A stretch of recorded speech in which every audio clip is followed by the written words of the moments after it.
Hello everybody, Ace here, giving it to you straight with day 67 of the Video Log Challenge, and today I wanted to talk to you about learning your story, owning your story, and then letting it go. So, one of the things I learned in 2019 in a very real way was the power of story, owning your story, but also the power your story can have over you if you start telling your story and you haven't actually healed and recovered from it.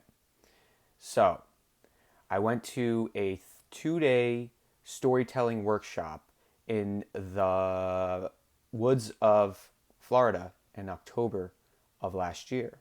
At this time, I hadn't really owned my story. I had told my story about what life was like before I went in the Marine Corps, what pushed me into the Marine Corps, all of the mental and emotional stuff I was going through at that time.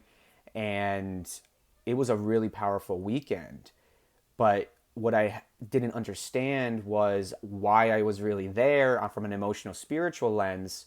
Why I was really there was because I needed to heal from my story that I thought I had been telling, but apparently I really hadn't. And after, 20 hours over 2 days, we was all intense. I think the first day we told our story for 14 hours. Just different exercises, doing things, learning how to tell your story, and telling really deep, really emotional, really painful and traumatic things about our lives because those stories are what connects with other humans.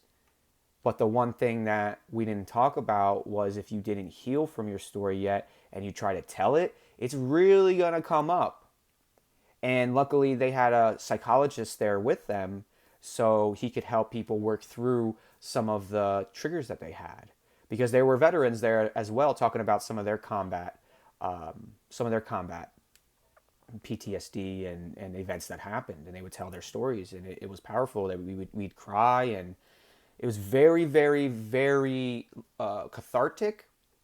But again, it was part of the reason why I broke all the way down last year. I think it was just I had to crumble till I had nothing left, and this was really the beginning of the end for me. I still ended up going forward and doing a month-long veteran suicide awareness campaign, but after telling that story and telling the story about my own suicide attempt, and then moving forward and working on a suicide awareness campaign for a month that I dedicated to my buddy who had just done that same deed a year ago. And I guess I hadn't healed from it. I didn't know because I've never really knew how to heal from losing people and trauma. You just you just push it down deep. You rub some dirt on it, right? And what came of that was this understanding that knowing your story and telling your story is very, very important, and it's very healing. But understand that if you want to tell your story and use your story to help others, that you really should consider healing that story. You should heal those traumas before really going forth, because that story might end up being the very thing that sucks your life force from you and leaves you unmotivated, depressed, anxious, and unhappy, and you don't know why, because it's also your purpose, it's also your passion, and it's also why you believe you're put here on this planet. Our human story is everything. But if we don't know how to separate ourselves from that, right?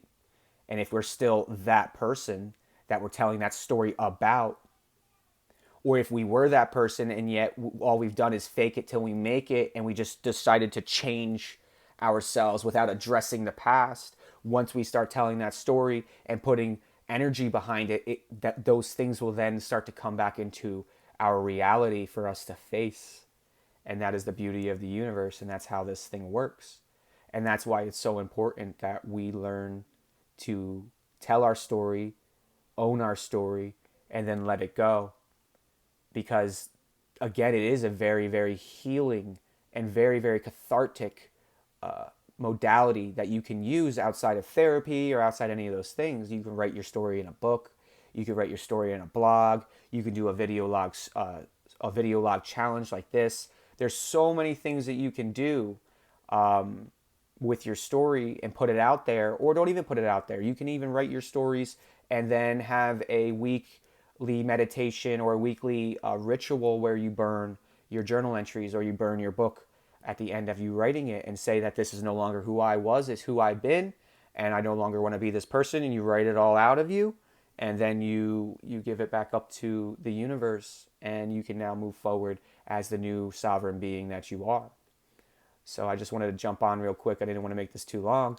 And I just wanted to talk about, again, why it's so important that we do need to learn our story, but we also need to heal that story if we plan on using that story to help others.